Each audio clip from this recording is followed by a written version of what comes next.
O nosso número 7, né, dos 7 exercícios que você deve incluir no seu treinamento agora, vai ser a cadeira adutora. Lembrando que hoje é o último dia para você aproveitar a promoção dos meus cursos.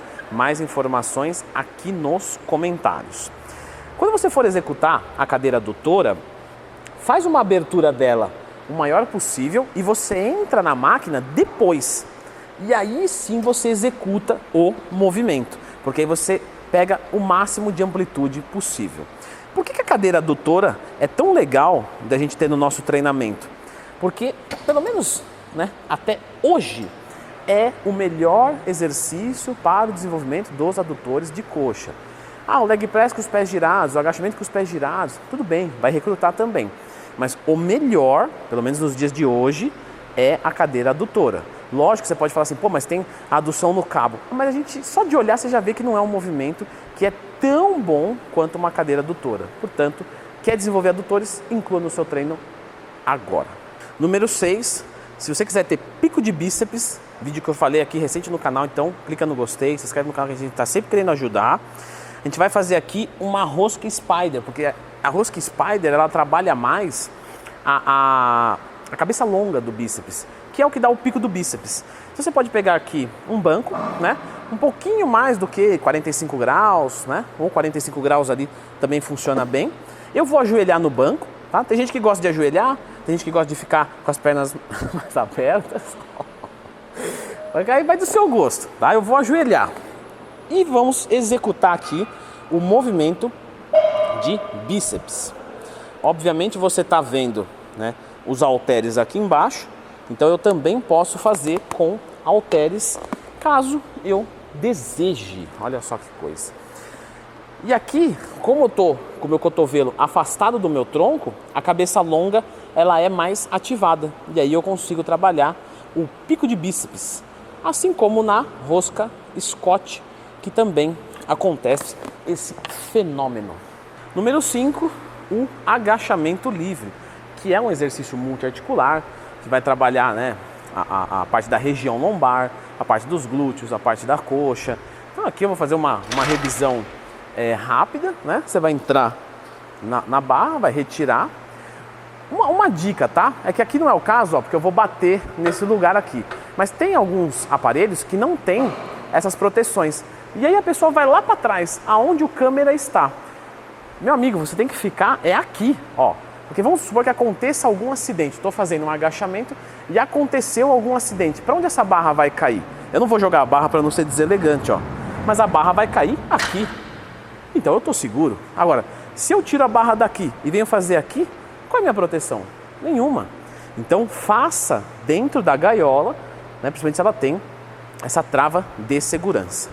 Número 4, a barra fixa. E se você não tem força suficiente para fazê-la, nós podemos usar o graviton. Inclusive o professor tem uma ótima história aqui, quando eu era iniciante.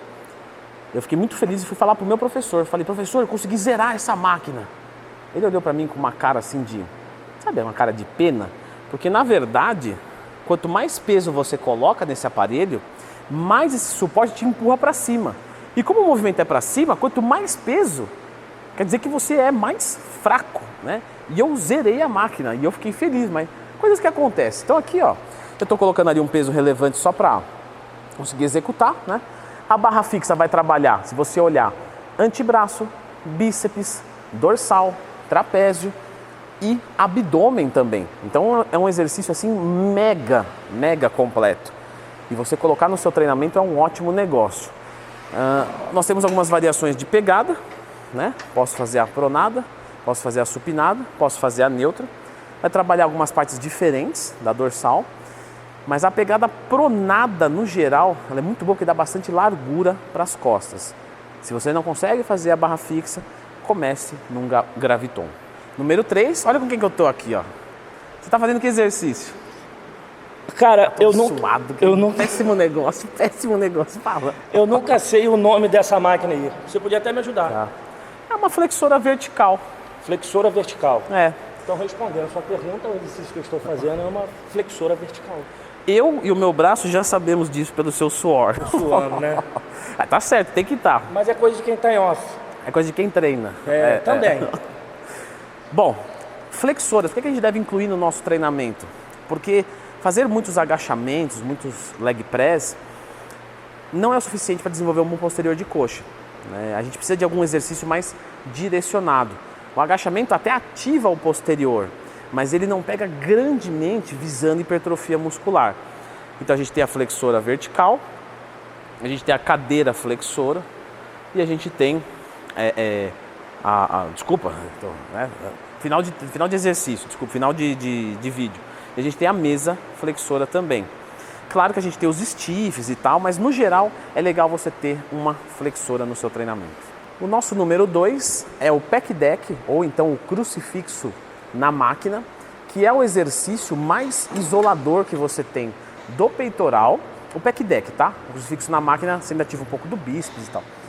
Mas é o exercício que mais recruta fibras, segundo a eletromiografia. Eletroeletricidade, miomúsculo, grafia escrita, a escrita do músculo através de impulsos elétricos. É o melhor que a gente tem para ver um exercício? Não, mas serve muito bem.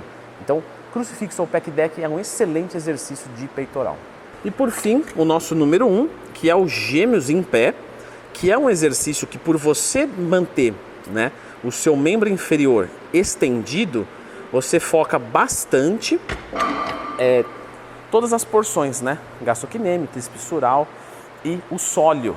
Leandro, mas o sólio, põe uma foto do sólio na tela, ele não é um músculo que fica dentro da panturrilha. Por que eu vou treinar um músculo que está dentro, né? Na verdade ele faz parte da panturrilha, mas vocês entenderam vendo a foto que eu quis dizer. Ele fica por dentro. Ué, mas ele empurra o que está para fora. Então o sólio é muito importante a gente trabalhar.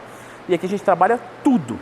Se você quiser dar um foco no sólio, aí seria logicamente os gêmeos sentado. Eu vou deixar a indicação desse vídeo aqui, que são alguns exercícios que você pode incluir no seu treinamento, mas só feitos com cabo. Então dá uma olhadinha nesse vídeo e lembra que hoje até meia-noite, né, mais informações está aqui nos comentários, tem a promoção de todos os meus cursos. Corre porque está acabando.